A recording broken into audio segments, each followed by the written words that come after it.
Պարոն Ստեփանյան, այստեղ հավաքվել էին մի շարք մարդիկ, մասնավորապես ավելի շատ էին Ռուսաստանի Դաշնության ներկայացուցիչները։ Ձեր կարծիքով ինչով էր պայմանավորված, միթե երևանցիները ավելի պակաս իրազեկ էին, քան իրենք։ Միայն Ռուսաստանի քաղաքացիները չէին, զբոսաշրջիկներ էին, տարբեր երկրներից կային, տարբեր լեզվով էին խոսում։ Ուղղակի սա մեր բոլորիս խայտարակությունն է, որ այս մարդիկ օտար երկրի քաղաքացիներ եկել են այստեղ, այս ոչ լեգիտիմներին ամոթանք տվեցին, որ այս քաղաքը զրկում են թթվածնից, կանաչապատումից, կանաչ ծառերից, ըստ օդում կախված լուրերի մեծ տենդեր են շահել,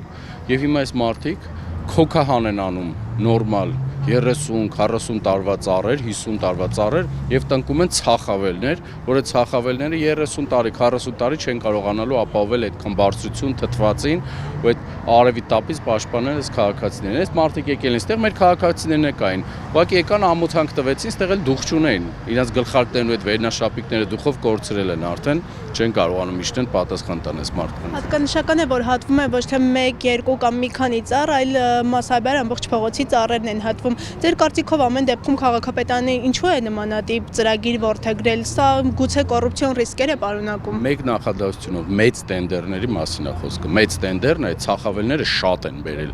Դրա համար հիմա այդ ցախավելների տենդերը պետք է սղացնեն քաղաքացիների վրա, քաղաքացիների վճարած հարկերից եւ այս նորմալ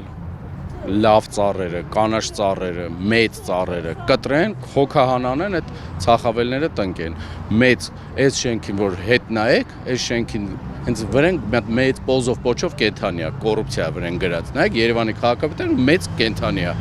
Այդտեղ նստած այդ կենթանին ու տենց մետաստազներ ա տվեց կենթանին, իսկ ստեղ մի քիչ բարձրանում եք վերև հանրապետության հրապարակն է։ Այնտեղ էլ ինչ որ մի հոգի է նստած, որ այս 6-7 ամիս այն անիֆի միլիարդավոր դրամները հələ քննում են, չեն կարողում գտնեն։ Այդ կենթանին այնքան է մեծացել, չեն կարողանում։ Վիշապի գլուխներով ասած մեծացել, մեծ կենթանի է դարձել։ Կոռուպցիոն սխեման այս շենքում վխտում է։